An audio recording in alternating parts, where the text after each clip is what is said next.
El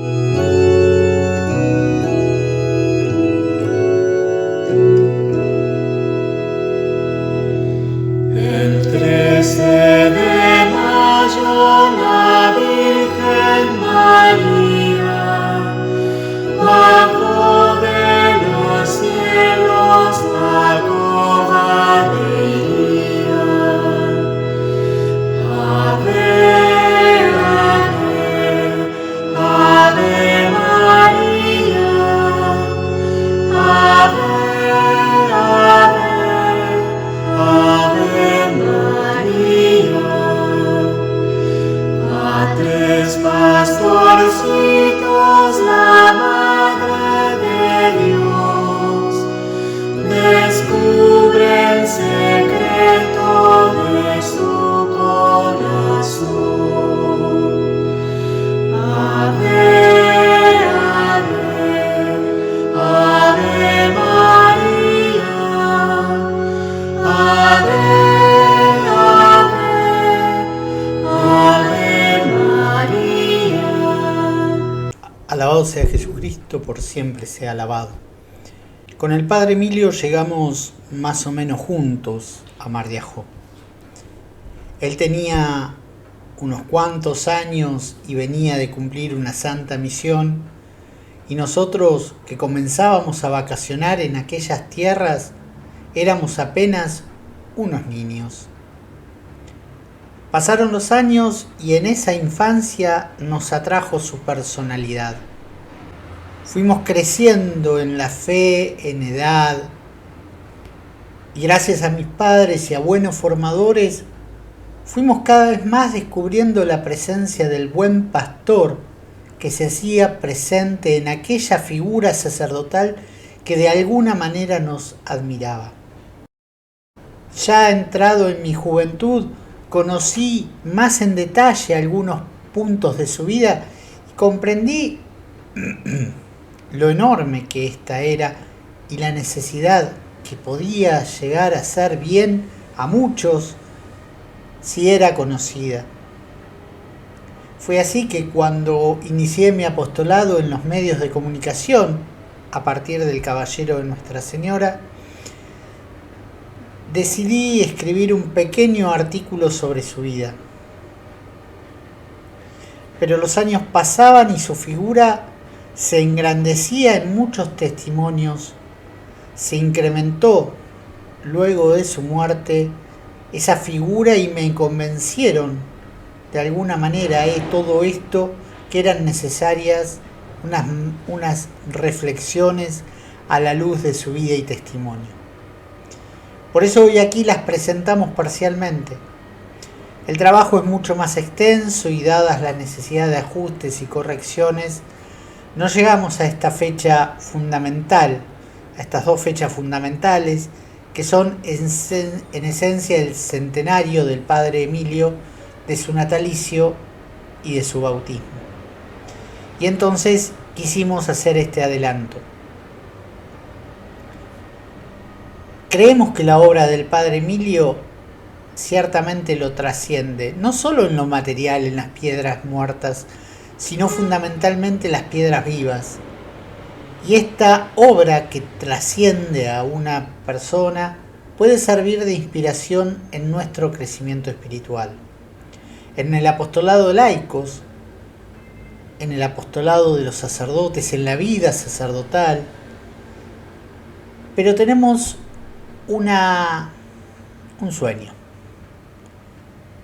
que era también un sueño del Padre Emilio, y que quizás estas palabras ayuden a aquellos que están con un rum rum en su corazón, como dice el cardenal Poli, que los tiene pensando si arrojarse plenamente al seguimiento del Señor en la vida sacerdotal. Bueno, para ellos que esta vida y estas reflexiones a la luz de la vida y testimonio del Padre Emilio quizás los puedan ayudar en una decisión, en el tomar el sí. Aclaremos, no busca este trabajo sacar conclusiones que solo corresponden a la autoridad competente. Entendemos que y sabemos por doctrina que la Iglesia siempre ha enseñado aquello de la santidad ordinaria. La santidad común a todos los hombres, y por eso celebramos el 1 de noviembre. Somos muchos los que pensamos que nos dio ese testimonio de santidad del Padre Emilio. Lo demás quede a la autoridad competente.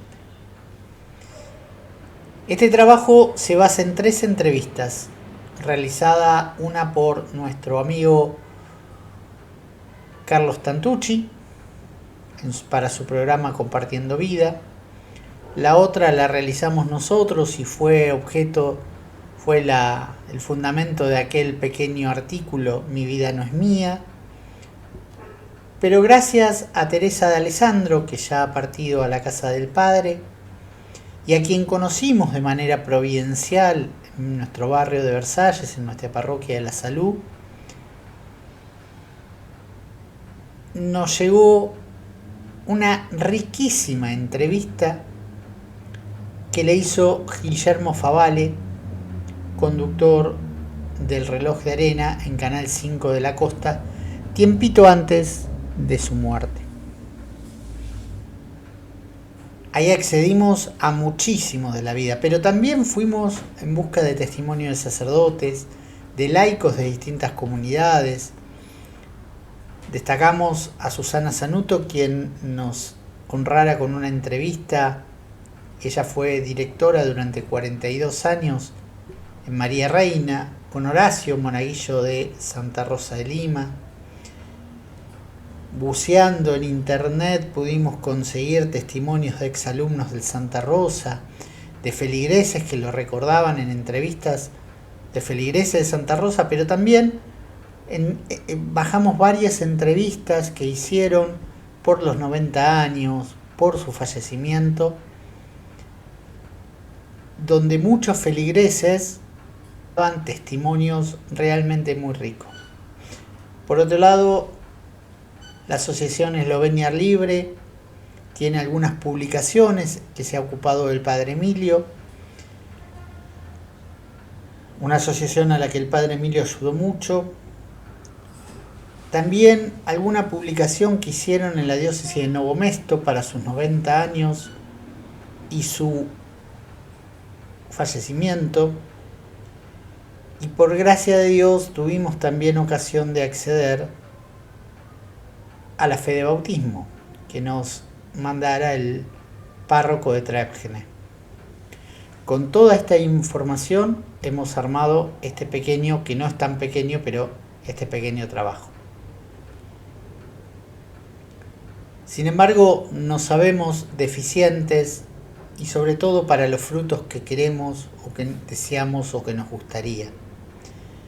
Por eso les pedimos que nos acompañen en la invocación al Espíritu Santo para que Él, con su gracia, supla la deficiencia del orador y de la pluma que ha escrito este trabajo.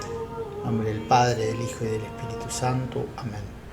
Ven, Espíritu Santo, llena los corazones de tus fieles y enciende en ellos el fuego de tu amor. Envía tu Espíritu, Creador, y renueva la faz de la tierra. Ven, Espíritu Santo, ven por la poderosa intercesión de la Santísima Virgen María. Amén. María, sede de la sabiduría, ruega por nosotros. Fons vivus iis caritas, et spiritualis uncium. Claramente no se puede conocer al Padre Emilio sin conocer la historia de su pueblo, de sus raíces, de su patria, la que nunca dejó de amar, su cultura donde vivió y murió su familia. Nace en Eslovenia, que se ubica en el corazón de los Alpes Julianos, entre Europa central y sudoriental. Y según refieren las crónicas, el origen está ubicado en la Edad de Bronce con pobladores dedicados a la agricultura. Primero, hacia el año 400 a.C. se establecieron los celtas. Hacia el año 10 fueron invadidos por los romanos y allí se fundaron ciudades, entre ellas la hoy principal ciudad de Liubliana. Ya en la era cristiana, en el siglo VI, llegaron los eslavos, pueblo inmigrante, esencialmente agricultores y artesanos sedentarios. A ello debe su nombre esta tierra, ¿no? Eslovenia, tierra de eslavos. Los eslavos tendrán tres grandes inmigraciones: los occidentales, que serán polacos, checos, eslovacos, moravos, polavos, que recibieron influencia de los celtas mientras rechazaron las influencias germánicas. Los meridionales, que serán los búlgaros, macedonios, serbios, croatas, eslovenos, montenegrinos, bosnios, que se fundieron con elementos culturales búlgaros y bizantinos, sobre todo en la parte religiosa y cultural. Y los orientales, que serán los rusos, bielorrusos y ucranianos. Estuvieron bajo el dominio del Sacro Imperio Romano, y en el siglo XIV fueron controlados por los Habsburgos, quedando bajo el Imperio Austrohúngaro hasta 1918. Ahí, en la Primera Guerra Mundial, con la desintegración del imperio, los eslovenos se unieron a los croatas y los serbios para formar un reino, el reino de serbios, croatas y eslovenos, gobernados por el rey serbio Pedro I.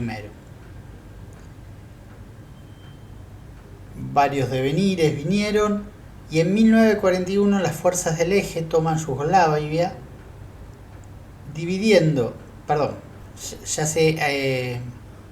en 1941 ya se había llamado el Reino de Yugoslavia, toman las fuerzas del Eje y dividen el territorio.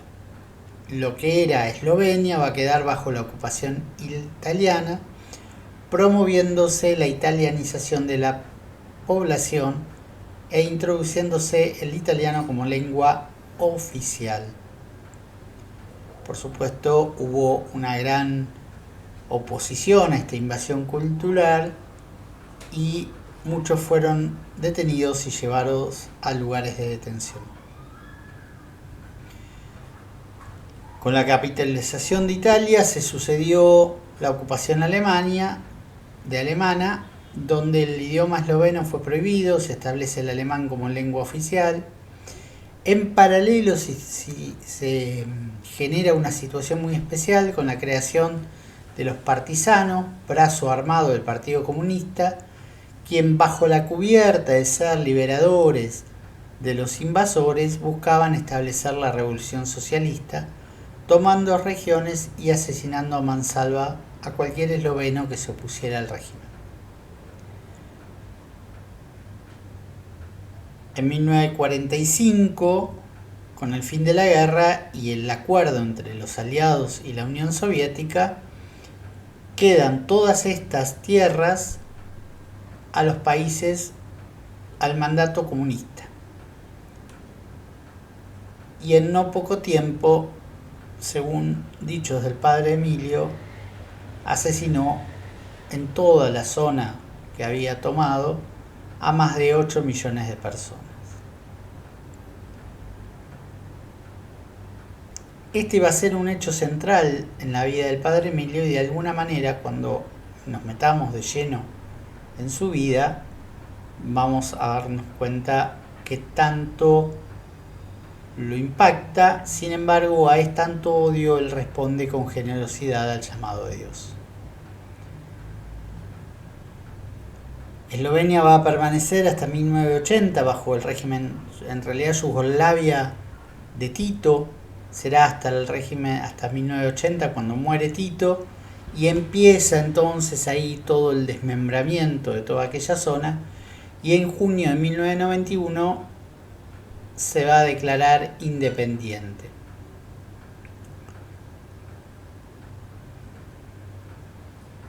Es así que todo, cuando son reconocidos como país independiente, de alguna manera se les corre el mote de traidores a la patria a unos cuantos individuos, entre los que se encontraba el padre Emilio. El pueblo eslavo tuvieron la influencia del mazdeísmo persa, pero en el siglo VIII llega la fe a esta zona, comienza la evangelización, se permite a los eslovenos el encuentro con Cristo, y si bien esta evangelización tiene un arraigo muy importante, cuando la falsa reforma de Lutero quisieron correrlos, rápidamente fueron reevangelizados y hoy se calcula que más del 60% de la población es católico, a pesar de los años de persecución, cárcel y muerte de muchos. Un punto importante, el idioma esloveno data hacia finales del primer milenio. El primer libro escrito data de 1550 y este es un acervo cultural que se defiende con ahínco ante las invasiones sufridas. Volvamos ahora al padre Emilio y a su familia. En la fe cristiana, en la fe que estaba asentada en su pueblo, era la fe que vivían Leopold Povse y Josefa Kotnik. En ella sentaron las bases de su familia, la que formaron el 7 de septiembre de 1914. Naciendo su primer hijo, Leopold, que luego sería sacerdote, el 15 de agosto de 1915 en Susenberg. Tendrían 9 hijos,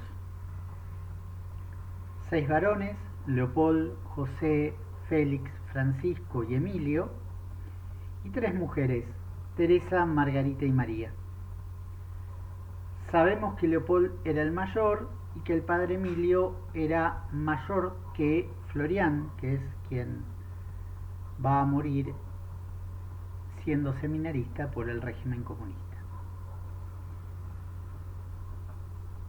Los padres del padre Emilio se ubicaron en la ciudad de Trebne, que se encuentra a unos 20 kilómetros de Novo Mesto y a unos 48 kilómetros de la ciudad central de Ljubljana, que hoy es la capital de Eslovenia. Allí se levanta un castillo construido alrededor del año 1000, lo que lo pone como uno de los castillos más antiguos de la zona. Habiendo tenido como propietario a alguien que luego sería un gran misionero, Fredrik Baraga, y hoy está declarado venerable por el Papa Benedicto. Fue un gran misionero en Estados Unidos. Don Leopold Povse es sirviente de la corte y por tanto y por ser esto, aparentemente el castillo, según los dichos del padre, ya funcionaba luego de la Segunda Guerra, como un palacio judicial. Ellos vivían en las instalaciones del castillo. Y es allí donde nace el padre Emilio, o como le gustaba decir a él, entra al mundo el 13 de diciembre de 1921. La sana costumbre que siempre estuvo en la fe católica de bautizar inmediatamente a los niños hace que reciba la gracia del bautismo el 15 de diciembre de 1921 en la parroquia de Trebne, de manos del padre Iván Kaplan, siendo sus padrinos Aloj Sig Povse y Marija Frank. Va a ser un hecho trascendente. Recordaremos que cuando llegó en los 90 años dijo, estábamos celebrando el 13 de diciembre, dijo, no, hoy no es mi cumpleaños, mi cumpleaños es el jueves, que era 15. y enseguida sonrió y dijo, no, el 13 yo entré al mundo y el 15 nací, porque el 15 el Señor le abrió la puerta de la gracia, obtuvo la filiación divina y de alguna manera el bautismo fue un sello para él. Nosotros estamos muy acostumbrados a celebrar los nacimientos, pero la Iglesia celebra solo 3 nacimientos.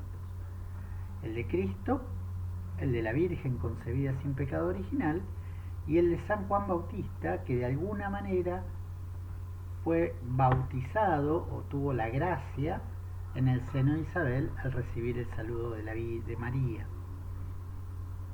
Ciertamente, al nacer con el pecado original, lo importante es el bautismo, que nos hace nacer verdaderamente a la gracia. El bautismo es la puerta de los sacramentos cuya recepción de hecho o al menos de deseo es necesaria, como dice el Código de Derecho Canónico, para la salvación, por el cual los hombres son liberados de los pecados, regenerados como hijos de Dios e incorporados a la Iglesia, quedando configurados con Cristo por el carácter indeleble. Este regalo que Dios le ha hecho al Padre Emilio nunca dejará de ser agradecido. Lo recibió como un gran don que no lo guardó, porque allí recibió la fe.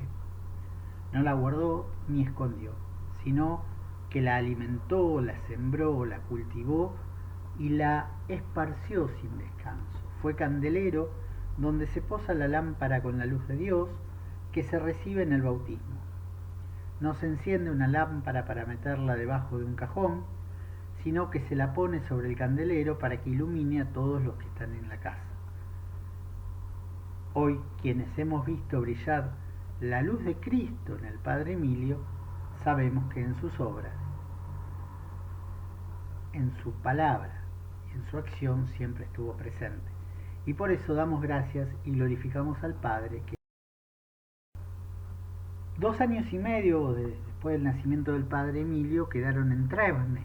Luego se fueron a Novo Mesto, a 21 kilómetros de la ciudad natal. Aquí vivirá su infancia en un contexto de escasez, según él mismo lo va a afirmar en una de las entrevistas, lo que lo preparará también para los grandes sufrimientos. Allí culminarán sus estudios primarios. A los 14 años se traslada a Ljubljana, la ciudad principal, para iniciar sus estudios secundarios y técnicos orientados al área de la construcción. Posteriormente va a iniciar sus estudios en ingeniería. Susana Sanuto nos relata cómo dibujaba los planos en una hoja y ella no sabía que había tenido estos estudios. El padre Gabriel Romanelli, párroco de Gaza, suele decir que Dios no frustra vocaciones y ciertamente la vocación por la arquitectura del padre la puso en práctica y la puso al servicio de su pastoral. De alguna manera Dios lo preparó para su pastoral. Bueno, andando en estos estudios se produce el ingreso de Yugoslavia a la guerra, la invasión de las fuerzas del eje y quedando Eslovenia bajo el mandato de los italianos, de Mussolini, con la consabida italianización forzada. Muchos se oponían a esta invasión cultural, inclusive se propagaba que todo el mundo hablara el italiano, y por patriotismo, amor a nuestro país, la gran mayoría no tenía nada que ver con la política, dice el padre, fueron detenidos y llevados un gran grupo de personas a Italia, a centros, campos de concentración. Amor a la patria, ¿sí? Este es el cuarto cumplimiento del cuarto mandamiento que se extiende claramente a la patria. Leonardo Castellani lo expresa en versos magníficos. Amar a la patria es el amor primero y es el postrero amor después de Dios. Si es crucificado y verdadero, ya no son un solo amor, ya son un solo amor, ya no son dos. Los varones mayores, entre los que estaba el padre Emilio y varios de sus hermanos, fueron capturados y llevados a Italia, a un campo de concentración. Aquí no podemos ser precisos con de acuerdo a las documentaciones que tenemos sobre los lugares. Se menciona Monigo, se menciona Palmanova, pero Palmanova ha empezado a funcionar después con los alemanes. Lo que sabemos es que estuvo en un campo de concentración. Muchos de los que llevaron presos en febrero del 42 fueron a un campo de concentración en Gonars y luego de una fuga fueron dispersados en otros campos que estaban destinados específicamente para los yugoslavos. Sabemos que estuvo detenido 14 meses, según su propio testimonio, y que estuvo en 2 campos. Más allá de la exactitud de cuál de estos lugares estuvo, sí sabemos lo que ha vivido el padre allí, y sus relatos son suficientemente estremecedores. Ellos tenían una superpoblación, ¿no? El padre describe el campo donde él estuvo diciendo que eran 3 sectores donde había unas 5.000 personas en cada uno, rodeado por alambres de púa, de más de 2 metros de alto y equipado con torres de vigilancia cada 10 metros, con ametralladoras, ¿no? Con hombres con ametralladora dispuestos a disparar a mansalva a la menor sospecha de que alguien quisiera escapar. Una alimentación escasa, una porción diaria de no más de 80 gramos de pan. Dicen que se había establecido 150, pero los jerarcas hacían negocio con el resto. Un poco de sopa con alguna papa y cada tanto unos macarrones en porciones mínimas. Dice el padre, bailaban 2 o 3 macarrones y 2 veces por semana un poquito de carne que no era suficiente para la sobrevivencia. Dadas estas terribles condiciones, muchos se enfermaron y se multiplicaron enfermedades contagiosas. La muerte de los más débiles en el campo superpoblado. De estas muertes y de las que aquellos que buscaban la libertad fue testigo nuestro padre Emilio. Guillermo Favale le consulta sobre si él presenció alguna muerte y le dijo que sí, que era cosa de todos los días. El esposo de Susana Sanuto recuerda en una cena, le contó esta triste realidad, incluso recuerda que fue testigo del asesinato de algún familiar. Estos hechos han quedado grabados en su mente y son recuerdos permanentes que forman también parte de su fuerte personalidad. Dolor físico, maltrato psicológico, ejercicio del poder con total ausencia de caridad. Dice el padre que la vida austera de su niñez y adolescencia y las condiciones de escasez le ayudaron a vivir, le ayudaron a él a vivir y a sobrevivir, ¿sí? A pesar de haber bajado unos 25 kilos. Pero la gran mayoría se han muerto, dice, por no tener ni la comida mínima para mantenerse en vida. Las palabras del padre para cerrar todo esto, para marcarnos el dolor, son realmente duras y claras. Dice, no puedes creer, no, lo que ha pasado por ahí. Y eso se ha quedado tan grabado que no se puede olvidar nunca más.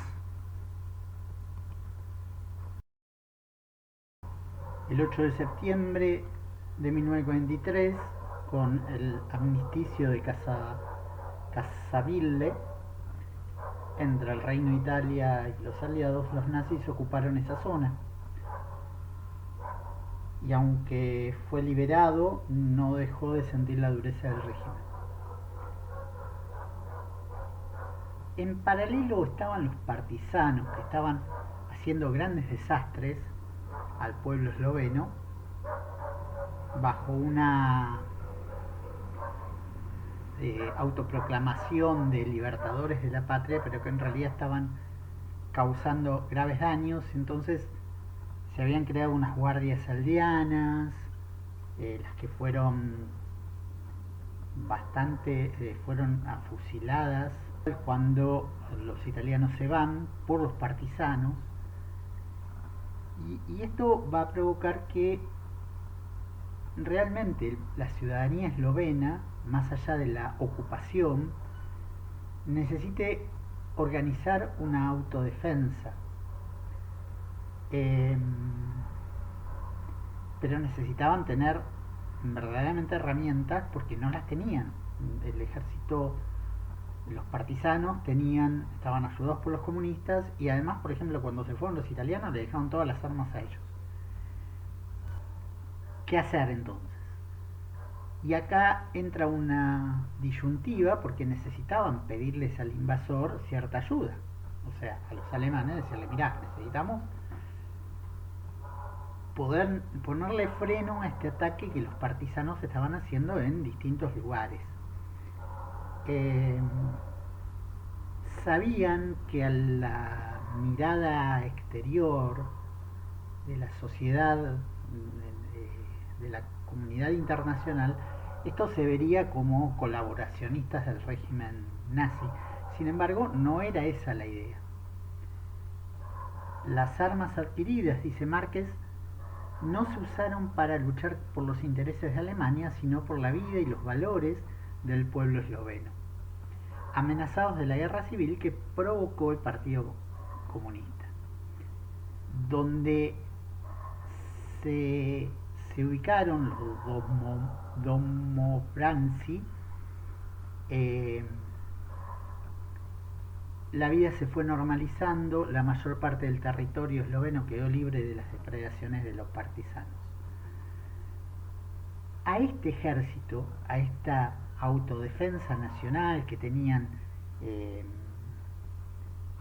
digamos, generales propios, generales eslovenos, se hablaba en esloveno, a esta defensa pertenece se alista en octubre del 43 el padre Emilio, y ahora vamos a ver cómo pega esto después en la vida del padre, ¿no?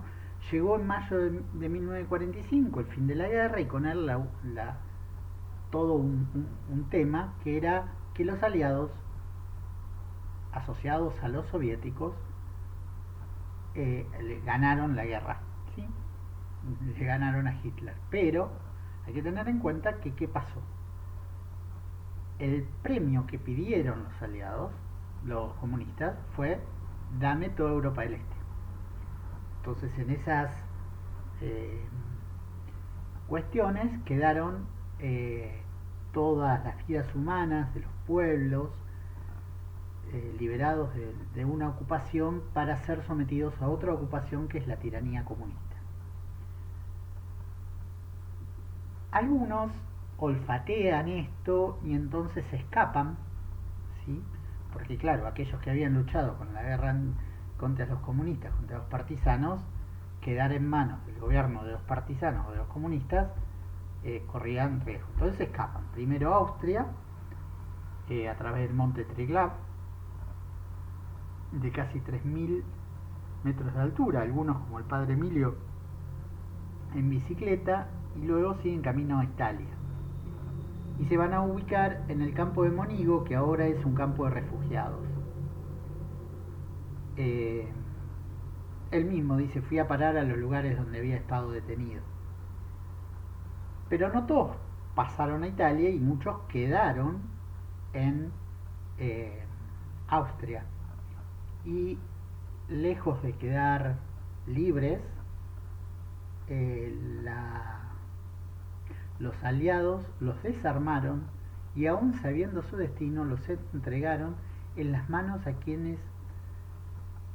aquellos a quienes combatieron en defensa de su pueblo y sus valores. O sea, se lo entregaron a los comunistas, ¿sí?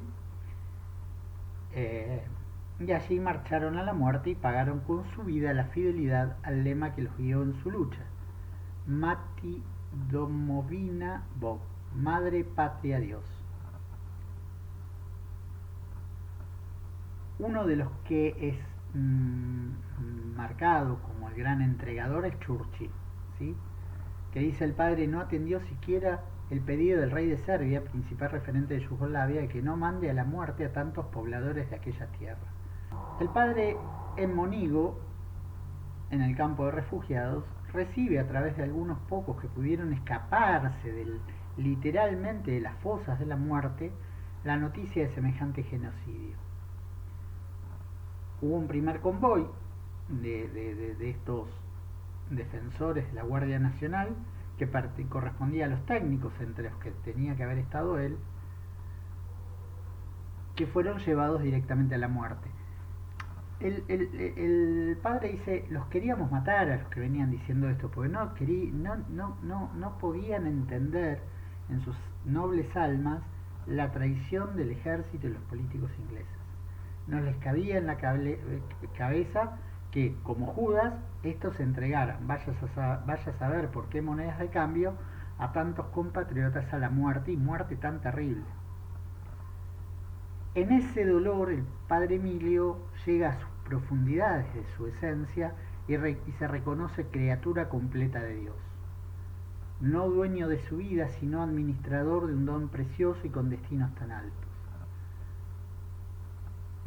A mí me lo marcó con aquella sentencia, mi vida no es mía. Entonces ahí va a generar una radicalidad en la entrega. Ya no habrá más una planificación cerrada como por ahí el estudio ingenieril lo podría hacer suponer.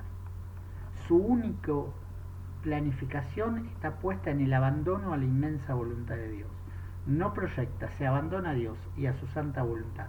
El único proyecto de vida es a partir de allí el servicio a Cristo, a las almas en el sublime don del sacerdocio, del cual hasta sus últimos días se siente indigno.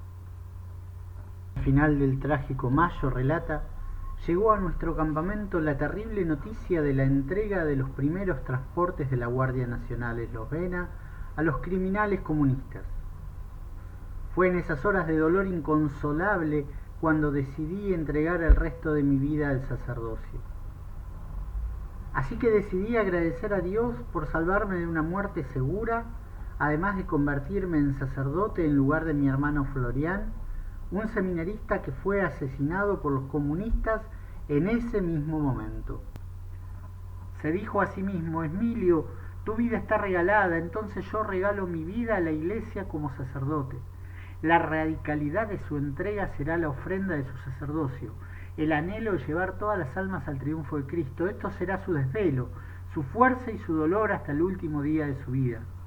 Sin fisuras y con alegría, dejó todo por Cristo, abandonó la carrera de ingeniería, la familia, la patria y todo el despojo que el Señor le pida. No se entristeció como el joven del Evangelio que no pudo despojarse, sino vivió con la alegría de María, ¿sí?, que pudo decir sí. Hace poco un sacerdote despedía a un compañero diciendo que no se puede ser sacerdotes a medias. Quienes vimos al Padre sabemos que este sí se ha renovado en cada instante de su vida porque ha sido verdadero, sólido, su entrega ha sido total, su sacerdocio fue una ofrenda en el altar de la vida, en la cruz de Cristo, una vida que se consumió por el celo de las almas, por apacentar el rebaño que Cristo le encomendó. Decidido ya a hacerse sacerdote, se exilia a el seminario esloveno que estaba exiliado en Bresanone. Digamos que la situación en Eslovenia era bastante complicada también, el obispo había sido deportado y estaba a cargo del gobierno pastoral Monseñor Anton Bock, que era el vicario general, que también fue quemado vivo y salvó su vida milagrosamente. Y el arzobispo, quien fue arzobispo hasta el día de su muerte, se fue primero a Austria y después a Estados Unidos, y ya veremos que volverá a aparecer en la historia del padre Emilio. Sus padres lo creyeron muerto durante 1 año y medio, y a pesar de las presiones que recibían: ¿dónde está tu hijo? Decinos dónde está el traidor. Ellos no sabían verdaderamente que su hijo estaba vivo. Hasta que un día llegó con los trazos particulares del padre Emilio que todos hemos conocido, y con palabras muy sencillas diciendo, llegó esa esquela de una manera totalmente confidencial Dice, la esquela decía, Emilio vivo, sano, primer año de seminario. El hijo que creían muerto estaba vivo y vivía y además caminaba al sacerdocio, lo cual siempre ha sido una bendición para las familias verdaderamente católicas. De alguna manera, el abrazo de la vocación sacerdotal de un hijo es una inmensa bendición de Dios, de alguna manera es también vocación para las familias. Como la situación en Italia no era muy seguro y la situación de tanto de ellos como de los refugiados, empezaron a buscar lugares, pero en todos lados, como a Jesús en Navidad y a José y a María, se les cerraban las puertas. Eran traidores a la patria, eran cooperadores del régimen, ¿no? Quedaba esa idea. En 1945 el padre Gladnik, misionero esloveno en Argentina desde 1936, fue quien habría gestionado ante el mismísimo Perón esta posibilidad de que los refugiados eslovenos vinieran a la Argentina. Lo cuenta él contando una entrevista que tuvo con Perón, que pudo hacerla gracias a algunos contactos, y el ministro de Salud Pública, Ramón Carrillo, le abrió estas puertas para poder conversar con el presidente Perón en aquel momento. Dice el padre que mientras esperaba y rezaba, Carrillo le explicaba a Perón el asunto. Entonces aparece Perón delante de mí y me dice, ya sé para qué viene y le doy mi palabra de honor que vengan todos, ya sean 10.000 o más. Este tipo de gente los necesitamos. Estas palabras se las hemos escuchado más de una vez al padre Emilio contando emocionado estas puertas que se le abrieron al pueblo esloveno en Argentina cuando en todos los lugares del mundo se cerraban, solo porque los tenían erróneamente por colaboradores de un régimen al que no habían colaborado, ¿sí? Ellos habían defendido a la patria. Finalmente, luego de muchas gestiones, van a llegar, entre el 27 de enero de 1948, llegan los estudiantes de teología a la Argentina en el barco de Santa Cruz, junto a 30 compañeros, y se van a establecer en San Luis, recibido por Monseñor Di Pasqua. Monseñor Di Pasqua y los formadores del seminario también van a intervenir para la erradicación de inmigrantes laicos en aquella provincia. Quedarán allá hasta 1951, principios de 1951, que se mudarán a una casa en Adrogué. El 13 de enero, en la Basílica María Auxiliadora de Ramos Mejía, son ordenados de manos de su obispo, como le gustaba decir a él, me ordenó mi obispo, Monseñor Gregory Rossmann. ¿Sí? Dice el padre, a fines de 1951, en una humilde morada, completé con 10 compañeros los preparativos de la consagración, que finalmente tuvo lugar el domingo 13 de enero de 1952, en la Basílica de María Auxiliadora de Ramos Mejía, de la mano de nuestro buen padre refugiado, el obispo Gregory Rossmann, en presencia de muchos sacerdotes eslovenos y refugiados.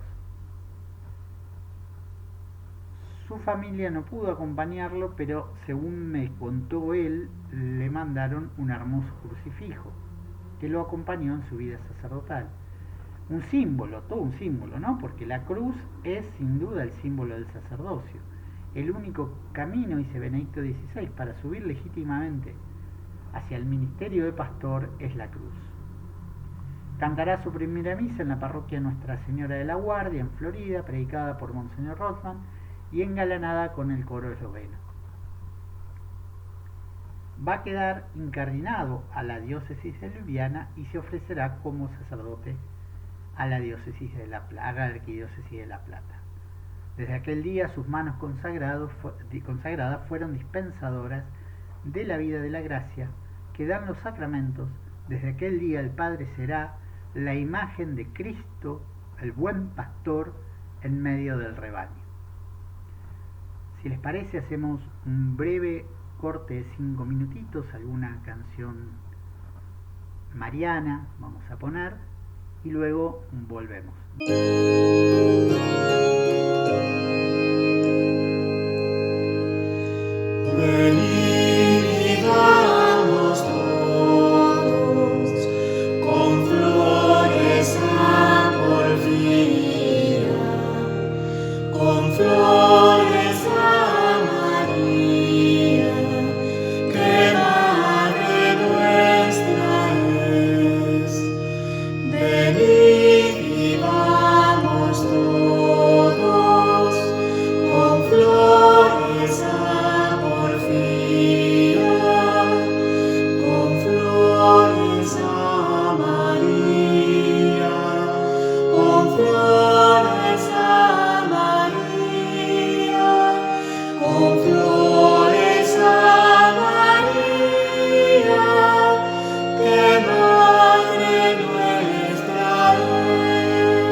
las flores de este suelo, con cuánto amor y anhelo, Señora, tú lo ves, Señora, tú lo ves. Venid y vamos todos con flores a porfía, con flores a María, que Madre nuestra es. Venid y vamos todos con flores a porfía, con flores a María, con flores a María, con flores a María, que Madre nuestra es. Volvemos y comenzamos ya en el ejercicio del ministerio del Padre Emilio. El 25 de febrero de 1952 recibe el permiso de Monseñor Rosman para ejercer el ministerio sacerdotal en la Arquidiócesis de La Plata. Este permiso se va a renovar en 1955 por un quinquenio, después de lo cual, y ya fallecido el obispo de la diáspora, Rosman, estimamos que ha quedado incardinado en la Arquidiócesis platense. En 1952, allí en el principio de su ministerio, es nombrado cura teniente cura de la parroquia San José, donde inicia su ministerio sacerdotal, hasta que en mayo de ese mismo año la curia platense tiene la encrucijada de proveer un pastor para la parroquia Santa Rosa de Lima de Villa Elvira. La encrucijada es porque en aquella parroquia nadie quería ir. Y entonces dice el padre que en la curia dijeron: mandemos al esloveno que no sabe nada. Lo cierto es que aquella parroquia, creada en 1949 y que había tenido como ecónomos a Juan Carlos Ruta, un sacerdote bastante conocido después con los años, y al padre Bruno Canal, necesitaba un párroco, necesitaba alguien que se ocupara. Entonces, el 5 de mayo de 1952, el párroco de San José, donde él estaba de cura teniente, es nombrado ecónomo y es enviado el padre Emilio a atender espiritualmente aquella parroquia. Con apenas 3 meses de sacerdote, un tiempo casi nada, va a emprender un gran desafío y una obra pastoral enorme. En 1954, digamos que es nombrado vicario ecónomo, ya él, y en 1957 es nombrado párroco, convirtiéndose de alguna manera en el primer párroco nombrado como tal. Si bien no es el primer sacerdote que toma la parroquia, es el primer párroco nombrado como tal.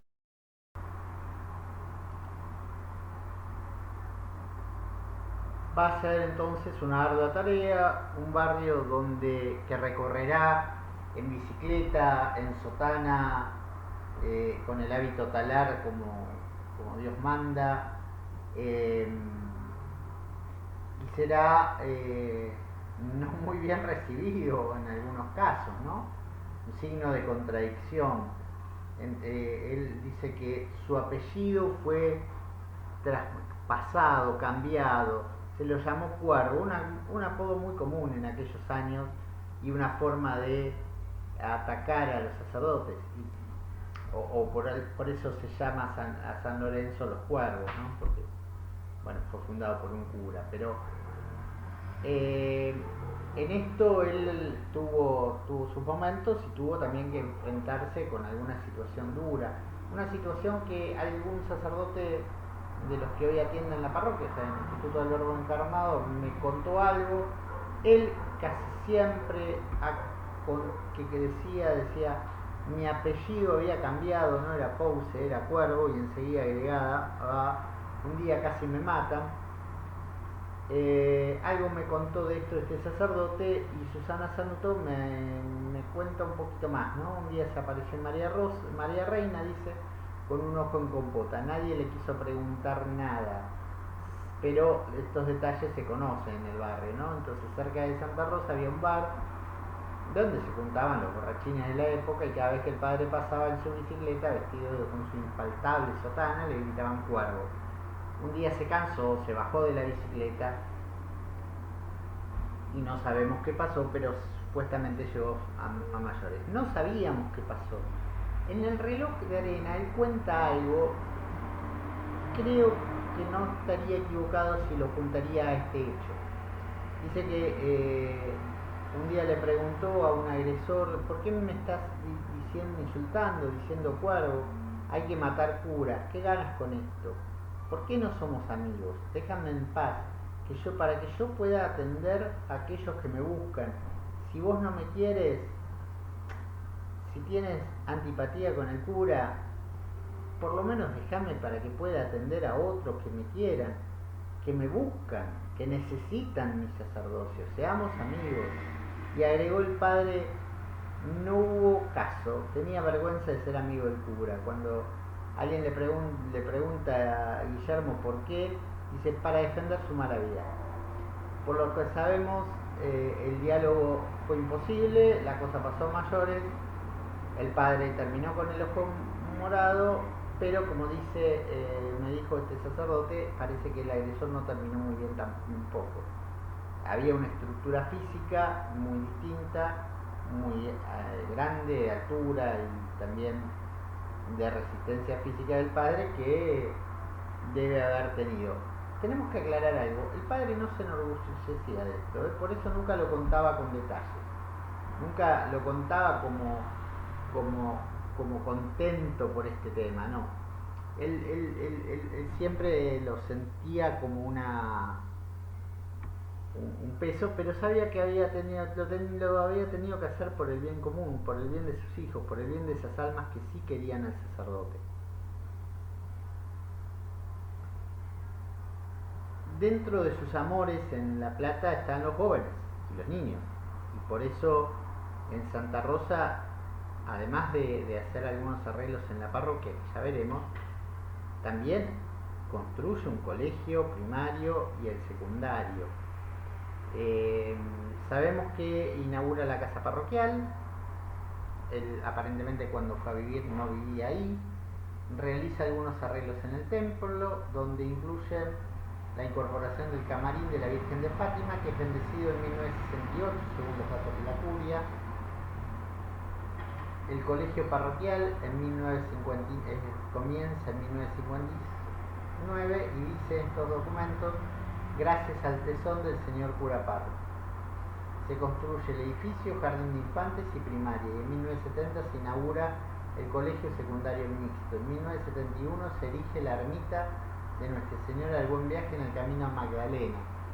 En Villa Rivera, 2 cuadras de la ruta 11, da comienzo al colegio y capilla María Reina.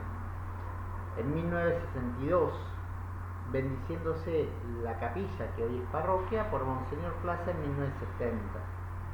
Para toda esta obra hubo muchos obstáculos, ¿sí?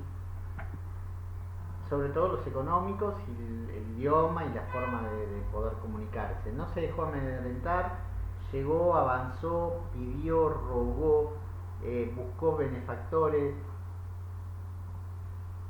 confió profundamente en la providencia. Sabíamos que el padre, su única planificación es hacer lo que Dios le pedía. Mendigaba todo lo que hacía falta: ladrillos, cemento, mano de obra, carretillas, tranvías, terreno, etc.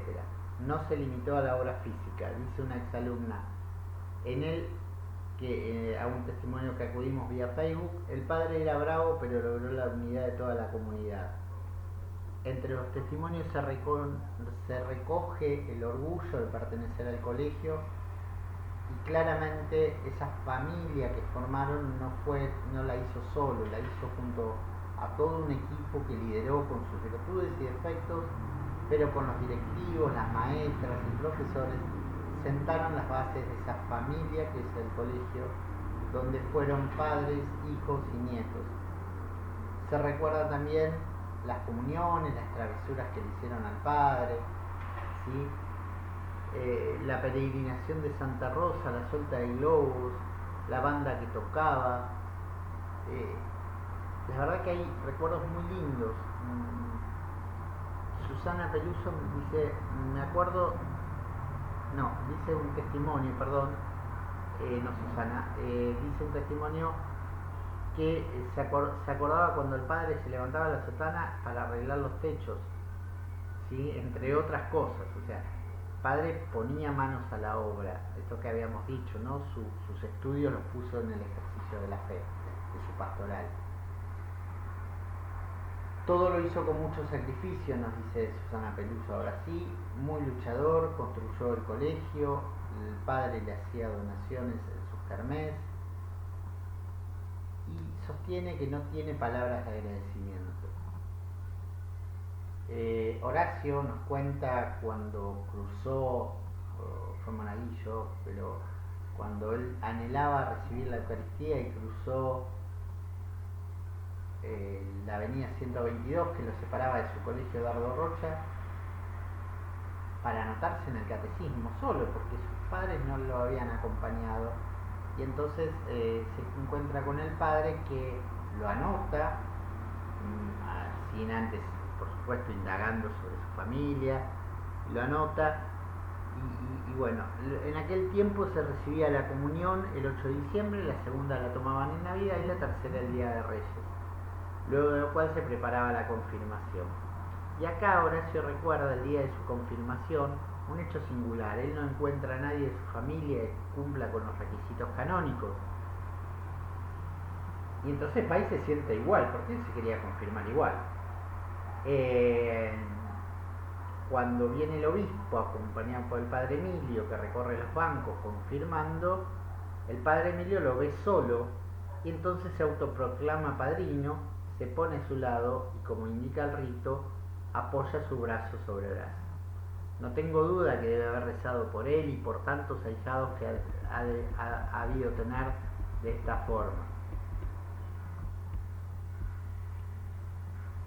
El radio parroquial lo recorría, Horacio recuerda la bicicleta con motor. Probablemente haya empezado con una bicicleta sin motor, después con una bicicleta con motor, se levantaba la sotana, luego una moto y luego un 4L celeste, que también lo recuerda mucho Susana Sanuto, que seguramente algo comentaremos si nos da el tiempo, y luego sabemos que tuvo un Renault 12 con el que se fue a Mar de Ajó, y así seguirán los autos hasta el último día, ¿no? Su figura hizo despertar en algunos la duda de la vocación, ¿sí? Esa figura sacerdotal, la figura sacerdotal que impacta, que se mete en los sacramentos, que está presente, sin duda hace que uno se pregunte si no quiere seguir a Cristo. A veces el mundo, los jóvenes, los jóvenes y las burlas y como que nos achican no solamente en la vocación sacerdotal, nos achican en la vocación cristiana, ¿no? Estamos todo bien, pero si podemos, somos cristianos, pero no queremos quedar mal, entonces hacemos lo que no debemos. Sin embargo, en esta vocación puntual a la que yo me estoy refiriendo, de alguna manera el discernimiento lo llevó a seguir en el camino del servicio, ¿no? Pero el padre se hizo cargo de esa vocación, trató de hacer todo lo posible para que quedara. Vayamos a María Reina. María Reina se funda en 1962 y a poco de haber empezado, un cuñado de Susana Sanuto que trabajaba en obras públicas habla con el padre porque, claro, en aquel tiempo se recibían muchísimas maestras y no había lugares, no había, acordémonos que se recibían del secundario, a los 17 años. Entonces le comenta al padre que estaba trabajando y que él sabía de los colegios y le dice que venga porque la necesitaba y la necesitaba María Reina.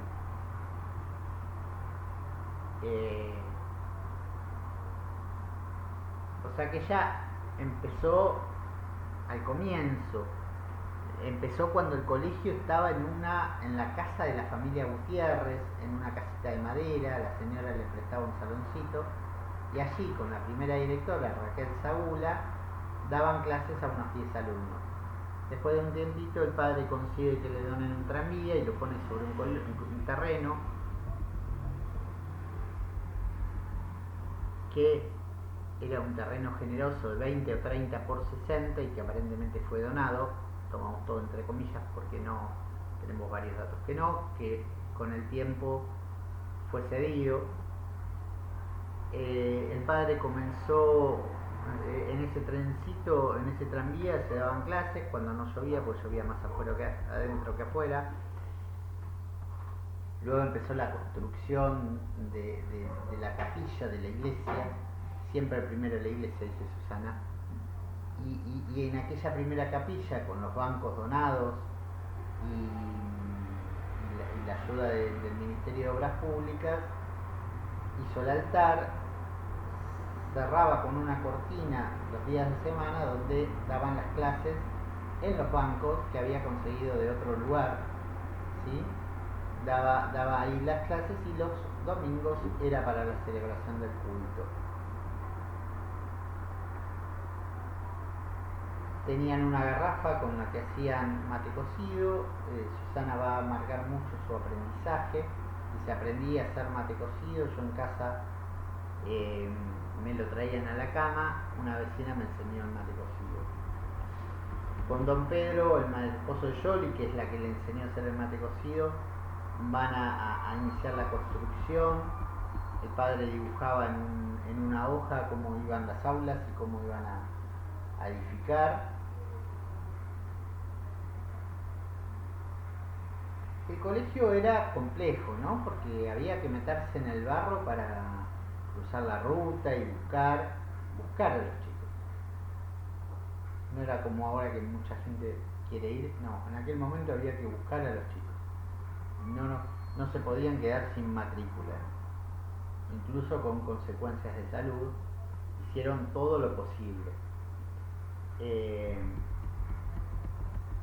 Ella un día, cuando ya siendo directora, le dice al padre, bueno, pero yo no puedo mucho con esto. Se empieza a quejar y dice, bueno, si usted no puede, ahí tiene la puerta, cierre la puerta y váyase. Y lejos de recordarlo con dolor, lo recuerda como una forma de animarla y seguir adelante, y de alguna manera lo agradece. Va a insistir varias veces con esta frase: él nos formó. O sea, no solamente las formó como maestras, las formó en su persona, las formó como señoras, y las formó en el gran arte de la educación. El padre ella estaba con hepatitis, la va a ver a la casa y le va a pedir si acepta ser la directora, porque claro, había que sostener al padre con su carácter, también lo tenía. Bueno, pasaron algunas directoras, se fueron rápido, ella se quedó, estuvo muchísimos años, y ella dice que se sintieron muy acompañadas por el padre y por el Señor, que siempre pone sus manos, ¿no? Él las venía a ver siempre, estaba al lado del Renault 4 en celeste en la ruta, y llegaba caminando al colegio. Trajo la imagen de María Reina, la trajo en solemne procesión con gauchaje y a caballo desde la sede de Santa Rosa. Dio el primer paso, ¿sí? Pero sin la ayuda de aquellas maestras no hubiese podido hacer nada, sin la ayuda de la gente del barrio no hubiese sido posible, sin la ayuda de Cristo fundamentalmente y de María. Es una obra de Cristo y de María que tuvieron como instrumentos necesarios, tanto en Santa Rosa como en María Reina, a los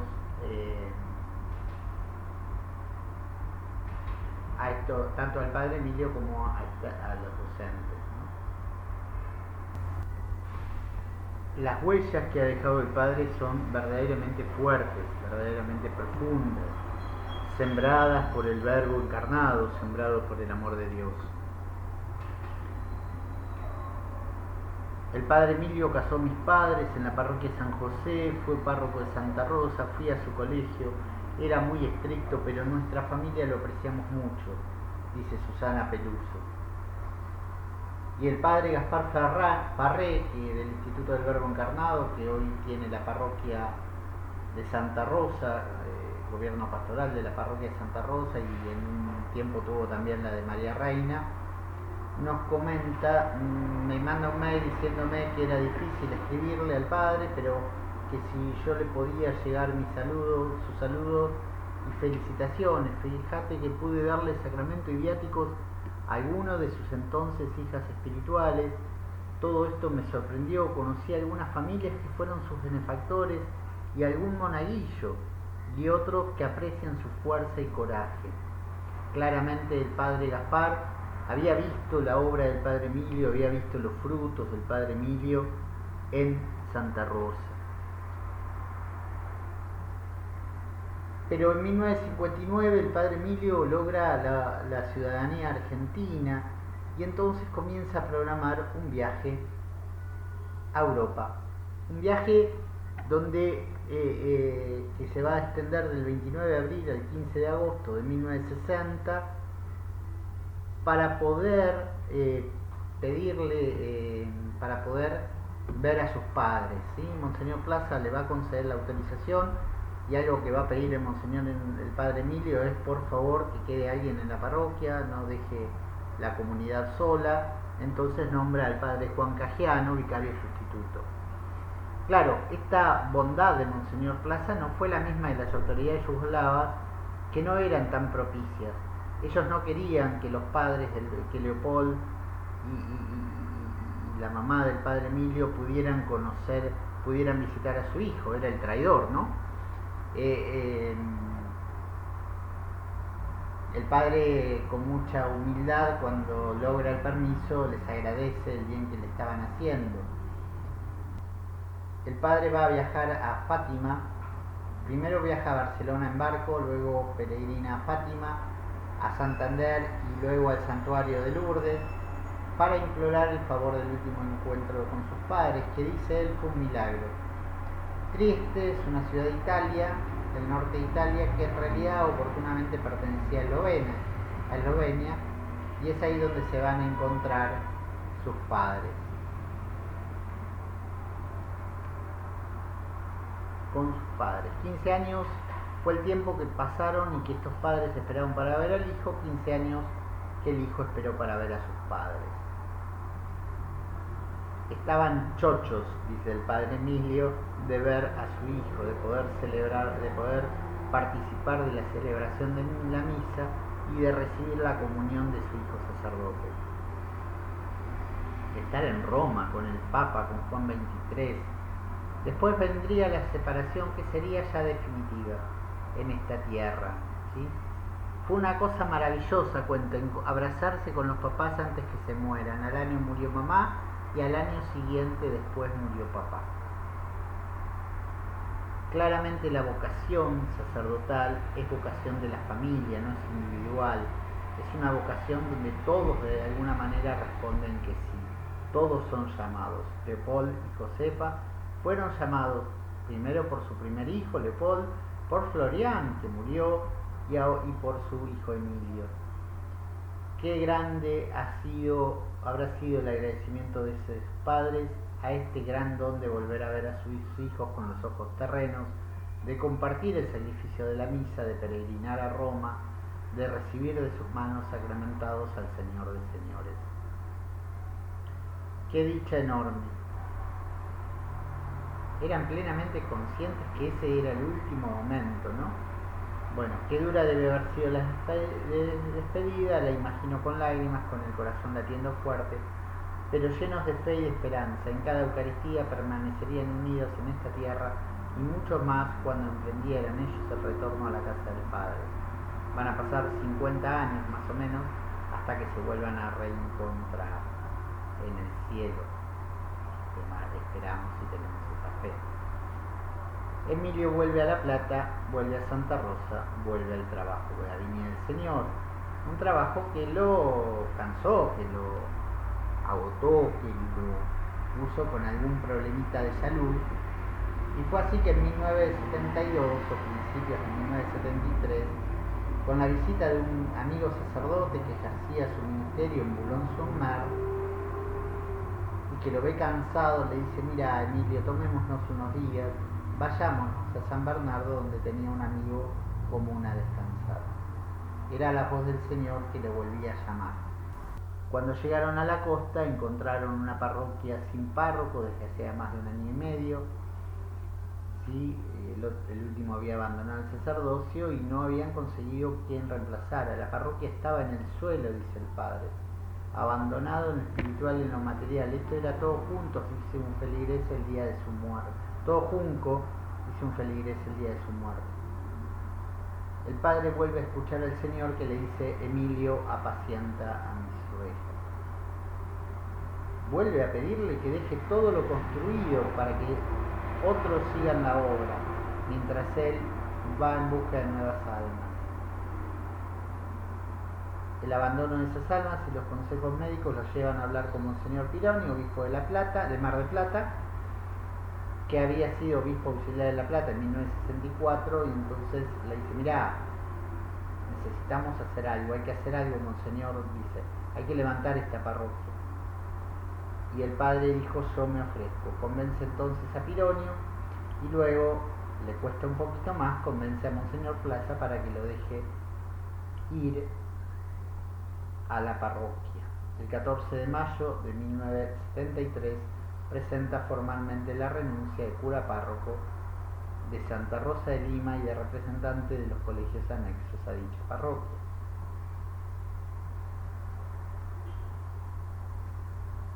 El arzobispo, que acepta su renuncia, aprovecha la oportunidad para testimoniarle el agradecimiento por la diligente actitud con que se ha desempeñado en estos cargos que le había confiado, y hacía votos por su pronta recuperación para que pronto puedan volverlo a apuntar entre los sacerdotes que trabajan en esta arquidiócesis.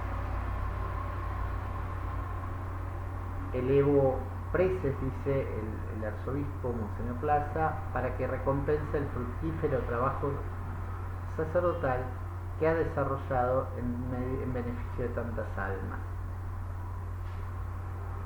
Dejar todo, abandonar todo, empezar de vuelta, esa era la realidad. El 29 de marzo llega formalmente a la parroquia. El 28, Monseñor Pironio lo había nombrado vicario ecónomo de la parroquia Santa Margarita María de la Coque, en Mar de Ajó, que en ese entonces comprendía desde Aguas Verdes hasta las periferias de Pinamar. El 29 de mayo de 1973, llega y entra formalmente a la parroquia. El primer tiempo residirá en una casa en Avenida Mitre, entre Strober y Esquiú, en la localidad de San Bernardo, acompañado de su tía Amalia. En septiembre ya va a escribir una carta diciendo que el trabajo no le falta, que las 3 iglesias y que los feligreses les parecían buenos. Ya tenía un cariño grande, ya empezaba a amar a los feligreses. Luego también el recuerdo a Santa Rosa. Bueno, él cuando logra venir, viene por un año. Entonces en 1974 le escribe a Monseñor Plaza pidiéndole que le renueve el permiso, lo que Monseñor Plaza accede por el término de su necesidad. El obispo de Mar del Plata, Monseñor Romulo García, renueva a pedido del padre las licencias ministeriales, y el 30 de noviembre renueva también el nombramiento de vicario ecónomo de Santa Margarita. El 27 de marzo de 1980, mediante la bula Universum Dominicum Gregem, perdón si le pifié en el latín, de San Juan Pablo II, se crea la diócesis de Chascomús y asume Monseñor Bufano, quien lo nombrará miembro del Consejo Presbiteral de la naciente diócesis. Teniendo en cuenta que él era uno de los primeros sacerdotes en la costa que conocía plenamente aquella realidad pastoral, lo hacía sin duda una figura clave para los consejos que Monseñor necesitaba. Monseñor de Bufano es trasladado a San Justo, provincia de Buenos Aires, y es nombrado Monseñor José María Montes, quien lo nombra miembro del Consejo de Consultores, y después, cuando llega la edad, renuncia a Monseñor Montes, asume Monseñor Macarone, quien lo nombra miembro del Consejo de Consultores y del Consejo Presbiteral. Sin duda estos reconocimientos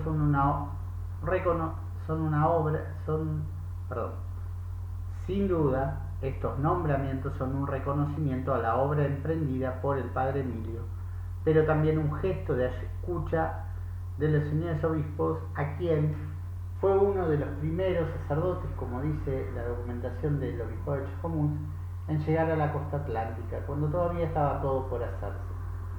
Su estabilidad en el lugar lo hizo pionero de la evangelización de esta nueva realidad pastoral que se estaba asentándose y creciendo año tras año. En 1987 se incardina definitivamente en la diócesis de Chascomús y se excardina de la arquidiócesis de La Plata. No se contentó con ofrecer las misas en las tres iglesias, sino que quiso acercar a Cristo a todos los fieles, y por eso quería multiplicar el altar en torno al cual el pueblo celebra el misterio y el sacrificio de Jesús. Debía estar cerca de todos. Pequeñas comunidades donde se vivía la fe se hacían imprescindibles en el curato al que Dios le había encomendado. Hizo iglesias, pero más que nada formó comunidades. Amplía la capilla de la Lucila y la iglesia matriz de Santa Margarita, construye la casa parroquial y sede de Cáritas, agranda salones, construye un pequeño oratorio dedicado a Nuestra Señora de Schoenstatt. Con el tiempo, a instancia de la familia, el camarín de Santiago Apóstol entronizará imágenes de santos desde las que se encuentra la beata Laura Vicuña al poco de alcanzar la dignidad de los altares. Cercano a Ruta 11 hay una comunidad entera, un barrio entero que se llama Villa Clelia, y ahí en la calle Montevideo y Mármol construye la capilla Nuestra Señora de Fátima y casa parroquial. Casa parroquial. En camino a Mar de Ajó y San Bernardo, construye primero en la calle Jorge Newbery el 900, construye la ermita Nuestra Señora del Buen Viaje, que con el tiempo será capilla, con instalaciones para vivienda de sacerdotes. La capilla Estela Maris de San Bernardo era una iglesia también chiquita, por lo cual proyecta una iglesia más grande poniendo la piedra fundamental. Él la llama de la catedral, ¿sí? Y bueno, queda ya todo en manos del nuevo párroco, que a sus instancias es nombrado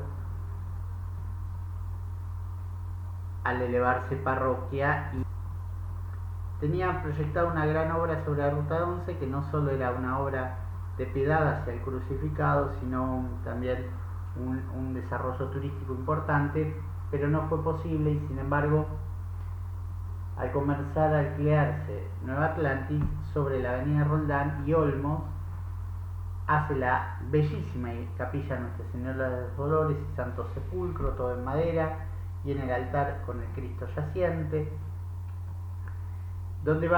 y un Vía Crucis alrededor de la plaza, donde va a realizar cada Viernes Santo el acto de el Vía Crucis, ¿sí? Guiado por él en las meditaciones y en el canto. Digamos que Villa Clelia también pasa a ser parroquia en el año 2001. El hospital de Mar de Ajó, donde moriría, fue un lugar de gran apostolado. Se quejaba por qué no lo llamaban. ¿Por qué no me llaman? Acá estoy para servirles, acá está el padre Emilio para atenderlos. Las comunidades, quizás la gran obra del padre, con épocas de mayor furor y otras de menor presencia, pero el celo apostólico del padre nunca disminuyó. También su defensa de la verdad y su trabajo pastoral, que no podía licuar el mensaje a nuestros oídos para que escuchemos lo que queríamos escuchar. No.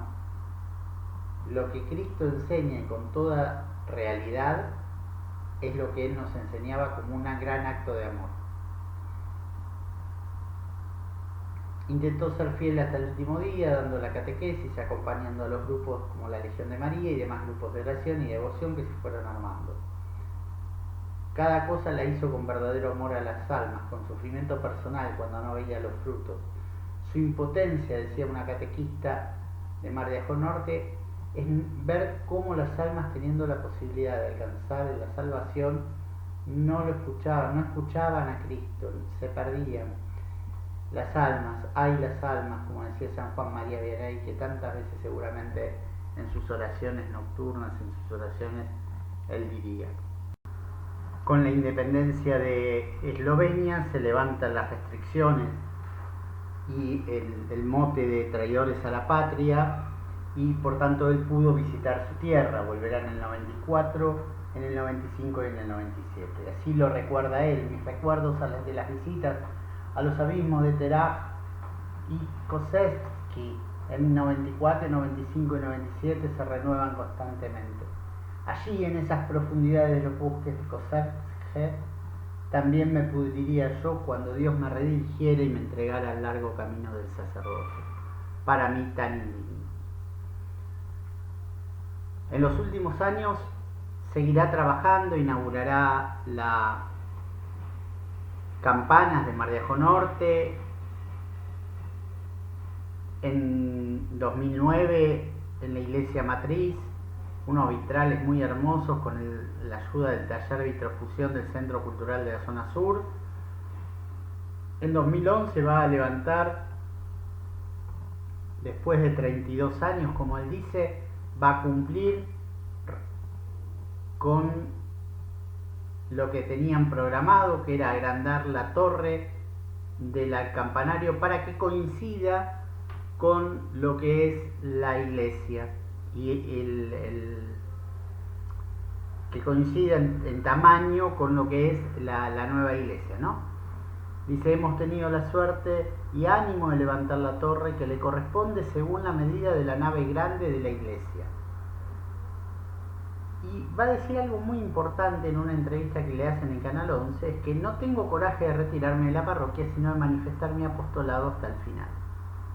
Él quería seguir levantando, ¿no? Día y noche estoy rezando, incluyendo todas las necesidades del mismo Dios, para que así de esta manera sigamos marchando por un camino admirable, no únicamente como patriotas necesarios para nuestra querida patria argentina, sino también como patriotas religiosos de ser cristianos como Dios manda. El 13 de diciembre de 2011 pudimos estar en la misa que presidió Monseñor Malpa y concelebraron junto al Padre Emilio muchos sacerdotes diocesanos. Allí fue reconocido públicamente por su santidad Benedicto XVI a instancias del señor obispo con el título de Monseñor. Va a agradecer esto y dice, a mis 90 años todavía sigo creciendo en la fe católica que me dio nacer y dedico todas mis fuerzas disponibles al servicio de nuestro amado Señor y la propagación de su palabra desde la parroquia, sin esperar más retribución que un pequeño lugar en la casa del Padre, por lo que cualquier agradecimiento es inmerecido y lo tomo con sincera alegría cristiana, que alienta mi humilde corazón. En 2012 celebró sus 60 años de vida sacerdotal, y cuando Benedicto XVI le envía la bendición apostólica, él le agradece, diciendo: desde mi pequeño lugar en la parroquia manifiesto mi plena disposición para continuar sirviendo a mi amada Iglesia Católica.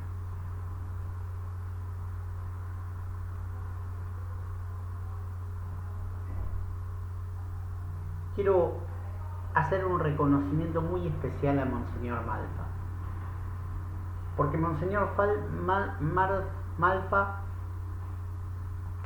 lo ha dejado trabajar hasta el último día.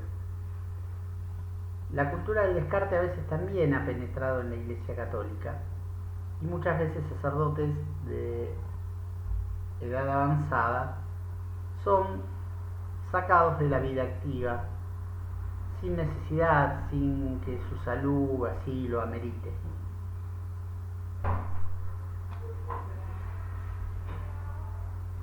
Esto muchas veces avanzan enfermedades y achaques en la salud de los sacerdotes y algún dolor en los fieles. Por eso el respeto que Monseñor Malfa tuvo al Padre hasta el último momento y permitiéndole trabajar merece, en lo personal, mi más profundo agradecimiento. Un día bromeamos sobre su hipertensión, que la conocíamos, y le dije: Padre, cuídese que la presión es como el esposo, llega sin avisar. Sonrió y me dijo que sí, seguramente el Señor ha sido bueno con él y le ha dado sobrados avisos que estaba cerca el final, y él se debe haber preparado el corazón para el encuentro, para ese triunfo que quería siempre llegar. El domingo 4 celebra los grandes actos de la misa, como él los llamaba, en Mardiajó Norte a la mañana y a la tarde en Santa Margarita. Según relatan las crónicas, al celebrar la celebración se sintió mal, lo llevaron al hospital. Algunos dicen que tuvo un paro e intentaron reanimarlo cuando pensaban que todo había sido infructuoso. Pronto el fuerte corazón siguió latiendo una semana más. En un coma farmacológico, ¿sí? Me gusta pensar que él mismo pidió ese tiempito más para poder ofrecer ese sacrificio por las almas.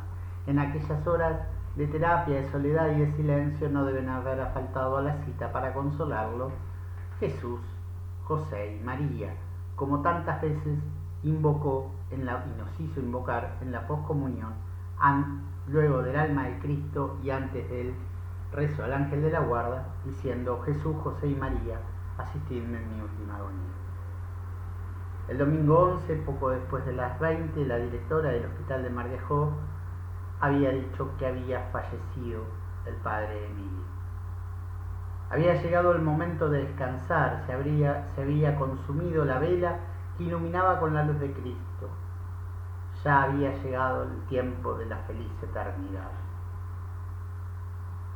Llegó el premio del cielo, y por la bondad del señor obispo y de toda la comunidad, sus restos esperan la resurrección final en su amada parroquia junto a su querida comunidad de la Iglesia Matriz, como la llamaba a Santa Margarita María de la Coque de Mardiajó.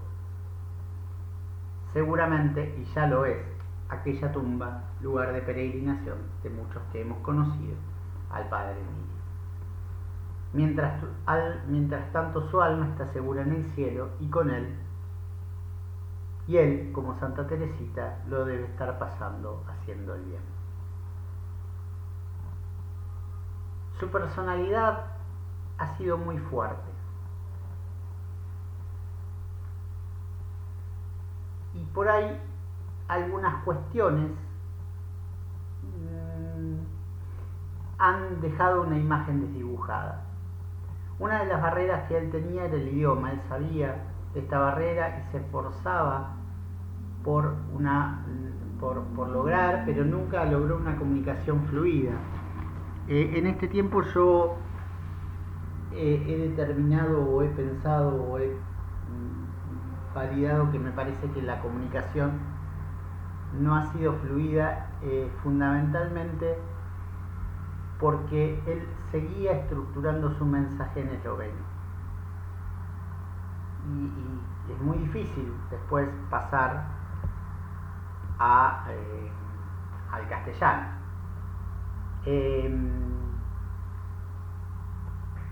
Esta barrera comunicacional no le permitía llegar bien a todos y claramente tampoco muchas veces era entendido. Siempre pedía disculpas por esta forma de comunicarse. Otro hecho que puede ser desvirtuado es una costumbre que tenía, que era de teatralizar o gritar, de teatralizar, y a veces gritaba prestando su voz a distintos personajes. Esto lo fui descubriendo, fui tomando conciencia de esto en las últimas comunicaciones que tuve, en las últimas lecturas y escuchas que tuve con el padre, de entrevistas al padre.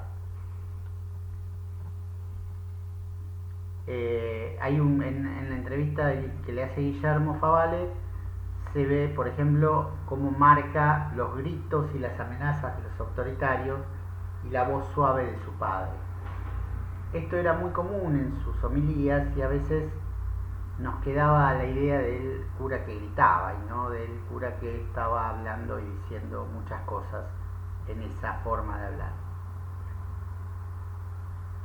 Los modos propios de su cultura, muy distinta a la nuestra, dureza y distancia a primera vista, pero cercanía y profunda ternura cuando se lo conocía y uno podía cruzar esa barrera, que él no la ponía, que uno se ponía, se asustaba y se iba, ¿no? Pero él no ponía barreras, por el contrario. Amaba entrañablemente a su feligresía y por eso no podía dejar que las almas en el pecado, que sabemos que daña y esclaviza. Por eso en su discurso, en su hacer el trabajo que debía hacer, la misión, no dejaba de hablar y de decir la realidad con toda la dureza que eso implica. Y también sentía esta impotencia de no poder llegar a tanto, viendo tanto pecado alrededor como podía, que creo que a muchos nos pasa cuando miramos la realidad y miramos el apostolado.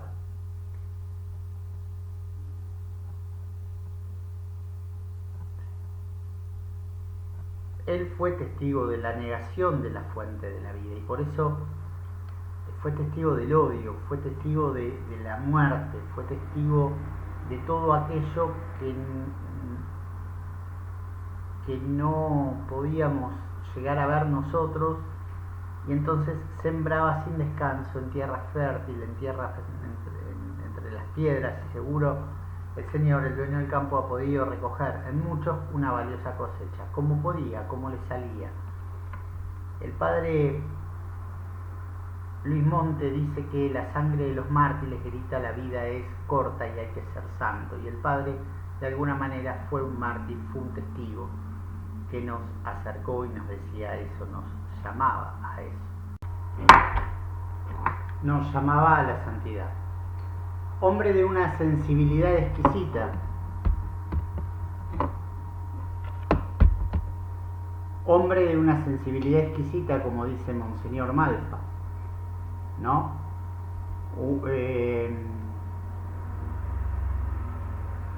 Estaba en el recreo, me cuenta Susana Sanuto, sin saber que había vuelto el padre, siento una mano en mi hombro, me doy vuelta y era el padre Emilio que me dice: usted se casó, ¿no?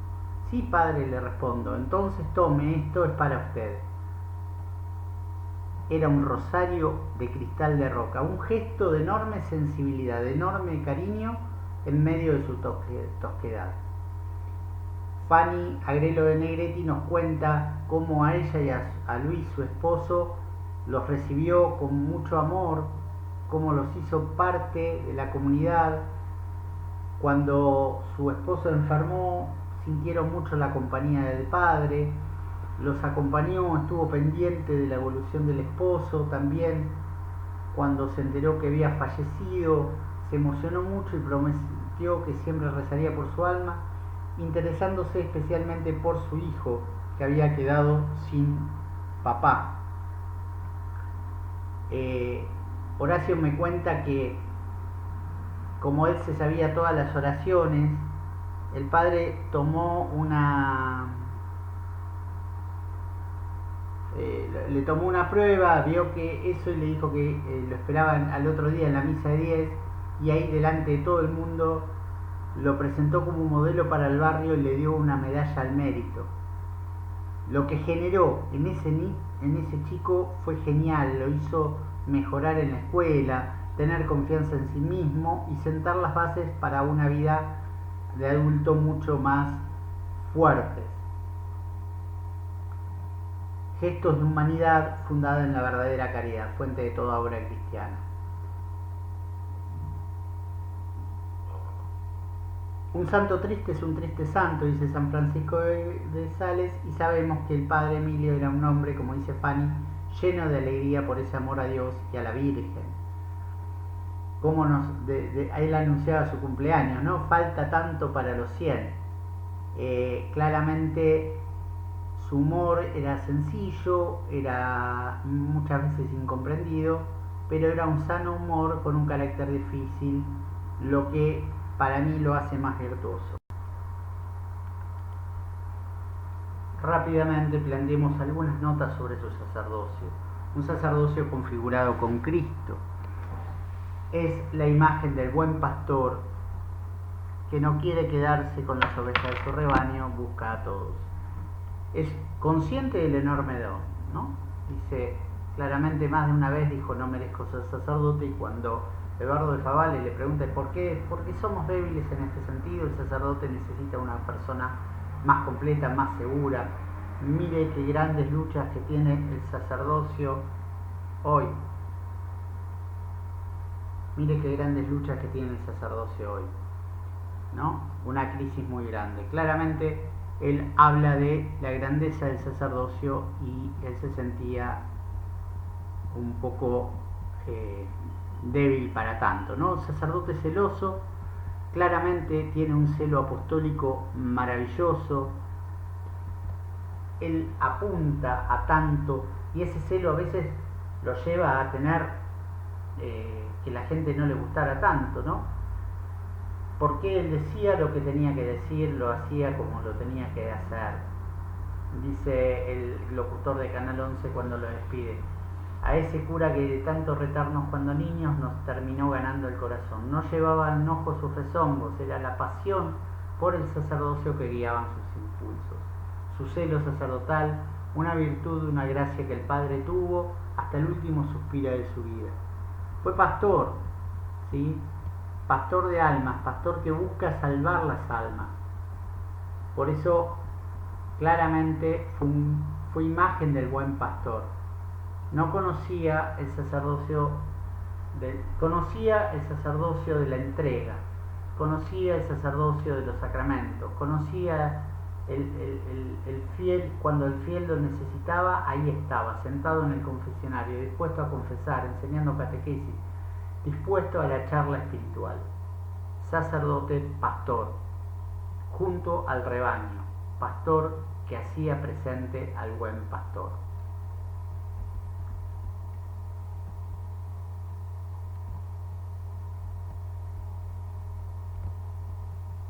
Sacerdote de oración, muchos recuerdan en la parroquia orando, siempre lo recuerdan rezando en la parroquia, o con su libro sentado en el confesionario, o lo encontraban rezando. Una vez al mes, mientras pudo, venía a Buenos Aires a hacer un retiro espiritual en la iglesia del Santísimo Sacramento, confesaba y después volvía a su parroquia para seguir el apostolado.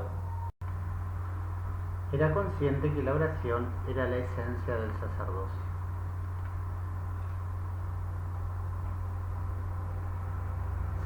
Él rezaba y hacía rezar por los sacerdotes. Había una oración que conocí por él, muy hermosa, de Santa Teresita, donde los contiene a todos los sacerdotes, los débiles, los viejos, los ancianos, los jóvenes, los fuertes, todos. Es hermosa esa oración cuando esté el documento la van a poder ver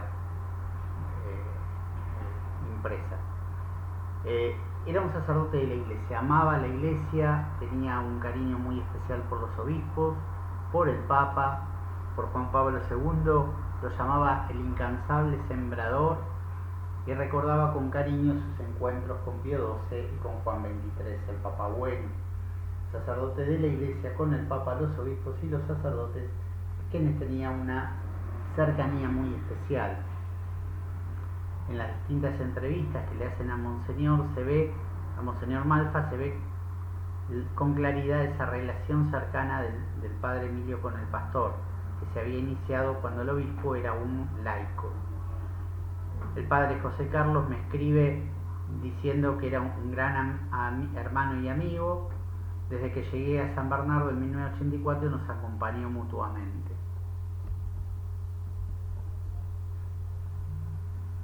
El padre Maximiliano Turri dice: para aquellos que la vida religiosa nos ha marcado la vida, es sin duda un modelo y un referente. Ciertamente, él era un sacerdote de la iglesia y quería siempre que hubiese vocaciones. Junto con el cardenal Quarrachino fueron los grandes inspiradores para que recemos y hagamos rezar por el aumento de vocaciones y por la perseverancia sacerdotal. Sacerdote de los sacramentos, permanentemente estaba presente en los sacramentos, buscaba los sacramentos y estaba cercano a todos los que necesitaban el sacramento, fundamentalmente el sacramento de la misericordia, porque era también sacerdote de la misericordia. De todos los actos de piedad, dicen, el sacramento de la misericordia es el más significativo, es el más eficaz, el más elevado y al mismo tiempo el más accesible en su mismo rito. Es vergüenza pecar, decía, pero no acceder a la misericordia por medio de un pobre y pecador sacerdote como yo. El padre Monseñor Malfa lo recuerda siempre en la iglesia, rezando en la misa de los 90 años, marca esto, y dice que el sacerdote sentado en el confesionario es la invitación a la misericordia de Dios. Y él lo ha sido, siempre ha estado ahí, siempre estuvo dispuesto. Mi último encuentro con él me dijo: mañana a las 7 de la mañana yo estoy en la parroquia para lo que necesite, confesión, bendición, lo que usted necesite. Siempre estaba presente. Sacerdote de la misericordia que amaba siempre. Hay un hecho que lo encontré en los documentos, y es que le pide a Monseñor Borla, el vicario general de la Arquidiócesis de La Plata, en 1953, con apenas 2 años de sacerdote, la posibilidad de que le deleguen las facultades para perdonar pecados reservados al obispo, a la plenitud del sacerdocio, especialmente el pecado del aborto. O sea, frente al arrepentimiento, la posibilidad de la misericordia de Dios, de hacer presente la misericordia de Dios, el padre Emilio la tiene muy presente.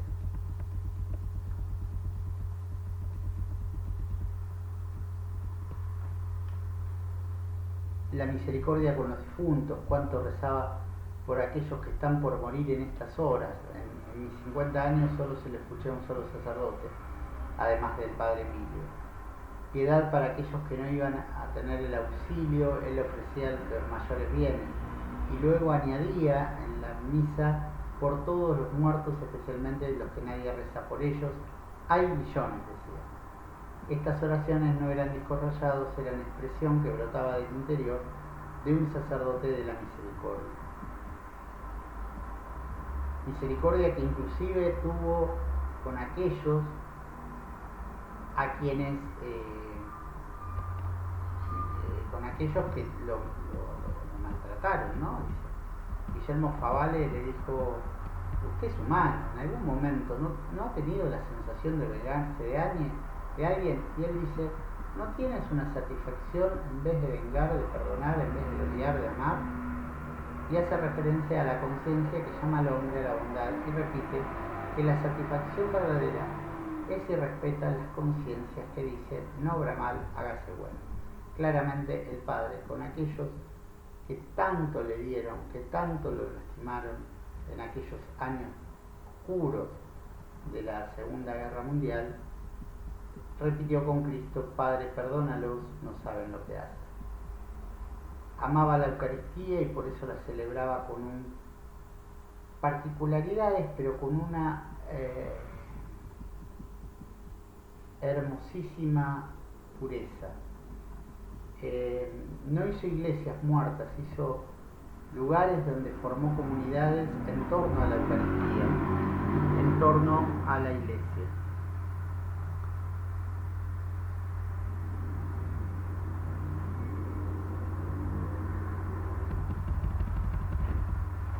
A las capillas él las llamó parroquias, más allá de que no desconocía el derecho canónico, al llamarlos así les daba, por así decirlo, vida propia a cada una de las comunidades, le daba identidad y abría las puertas a nuevas porciones del pueblo de Dios, para que con el tiempo se irían formando y desmembrándose en las parroquias de la parroquia original.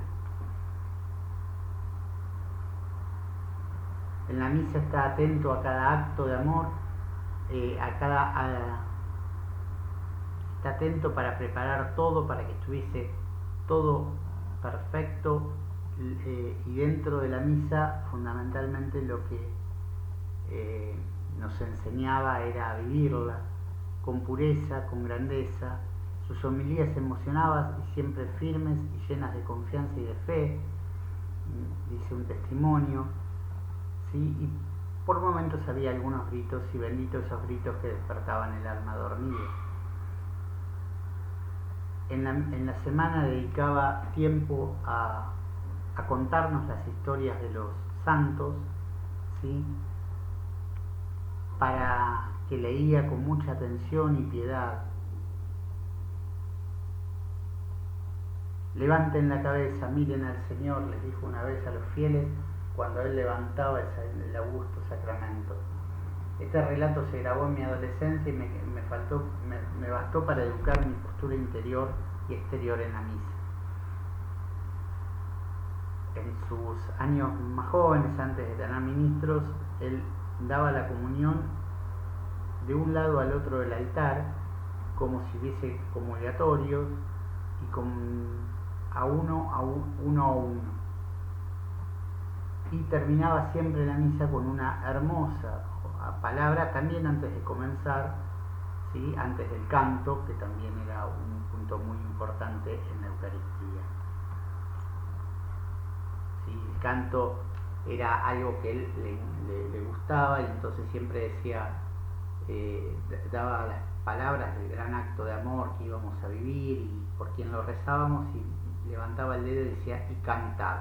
Y con piedad absoluta entonaba muy bellamente los cantos con los condicionamientos del lenguaje que ya hemos mencionado. Cantaba con alegría, cantaba emocionado, cantaba con amor. Su canto era verdadera alabanza, oración, honor al Señor y a su Santísima Madre. Su rostro resplandecía de alegría y gozo espiritual. En su canto contagiaba e invitaba no solamente a cantar, sino a elevar el alma. Era un sacerdote particularmente mariano. Su devoción a María era fundamental, ¿sí? ¿De qué se quejan? Yo estoy en Santa Rosa. ¿Quién es Santa Rosa? Ustedes tienen a la Virgen y Reina, le dijo a Susana Sanuto y a la maestra de María Reina, que se habían quejado del nombre.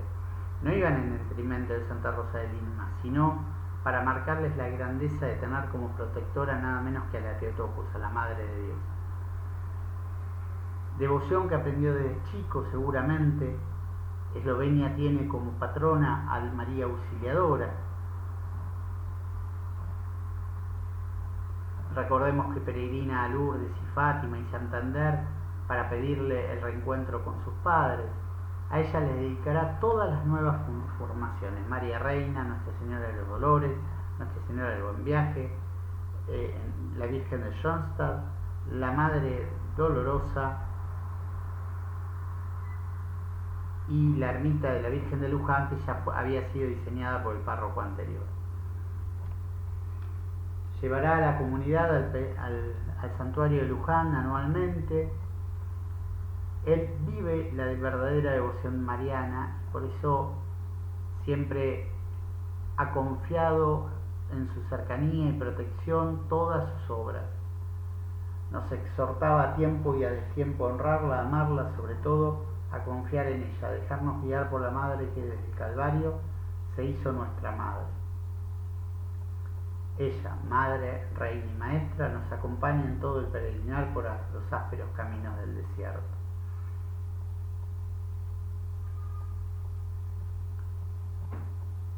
Con qué amor filial le cantaba María. ¿Sí? Mi madre recordaba que en una misa en el camarín de Schoenstatt, luego de los cantos de la Virgen, viendo que unas mujeres habían salido corriendo y el resto se había quedado hasta el final, les dijo que a ellos la Virgen los iba a inscribir sus nombres en el libro del cielo. El 13 de mayo, oh María, venid y vamos todos, y el adiós Reina del cielo que entonaba con tanto amor. Su nombre está escrito por María en el corazón y en el libro del cielo. Y al llegar en su vida la hora de llevar al Calvario la cruz, fue ella quien le ayudó a llevarla, seguramente, y se lo presentó al Hijo como un verdadero pastor hijo. Terminemos esto diciendo que nos dejó un testamento. Nos dejó saber que la fortaleza solo la podemos tener en Dios, que la disposición a hacer la voluntad de Dios es el gran camino a la felicidad, que la fe es lo que se experimenta fundamentalmente en la cruz. Experiencias de la cruz nace de la fortaleza de la fe que nos ha transmitido todos estos años, dice Monseñor Malfa. Esperanza que lo fortalece. Nunca se cansó de decirnos que la salvación era posible y nunca se cansó de trabajar aún con desaliento, aún con algo que no veía los méritos. Él siempre tenía esperanza, él siempre conducía. Y la caridad, porque era lo que conducía toda su obra, ¿sí? Amaba a Dios por encima de todo y en Dios amó a los hombres. Creyó en la gracia que recibió y esto le permitió no dejar envejecer su sacerdocio, no le permitió dejarnos a nosotros sin la palabra de Dios. Se dejó tocar por la fidelidad de Dios y por eso su sacerdocio no envejeció y nos transmitió la fe, la esperanza y la caridad. Que Dios nos permita vivir en esa fe, en esa esperanza y en esa caridad como Él la ha vivido, independientemente de nuestra vocación. Tomemos este testamento de amor y del Padre Emilio y hagámoslo vital en nuestra vida para que al final de nuestros días, con Santa Teresita y con el Padre Emilio, no descansemos, sino que pasemos el cielo haciendo bien. Que la Virgen Madre nos enseñe este camino. Dios te salve María, llena eres de gracia, el Señor es contigo. Bendita tú eres entre todas las mujeres y bendito es el fruto de tu vientre Jesús. Santa María, Madre de Dios, ruega por nosotros pecadores, ahora y en la hora de nuestra muerte. Amén. Nuestra Señora de la Sabiduría, ruega por nosotros en nombre del Padre, del Hijo y del Espíritu Santo. Amén. Permíteme que vuelva tus plantas a besar. Adiós, Reina del cielo, Madre del Salvador, dulce prenda dorada de mi sincero amor, de tu divino rostro la belleza al dejar. Permíteme que vuelva tus plantas a besar. empezar a dejarte, oh María, no acierta el corazón, te lo entrego, Señora, dame tu bendición.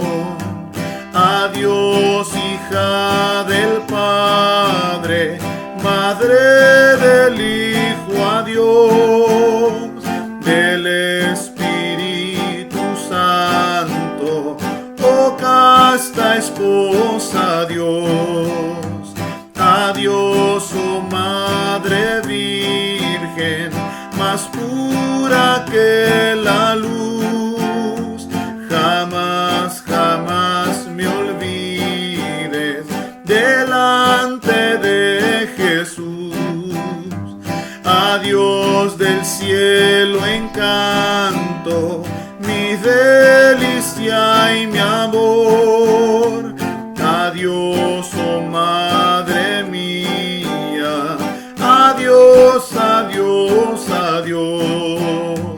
Adiós, Reina del cielo, Madre del Salvador.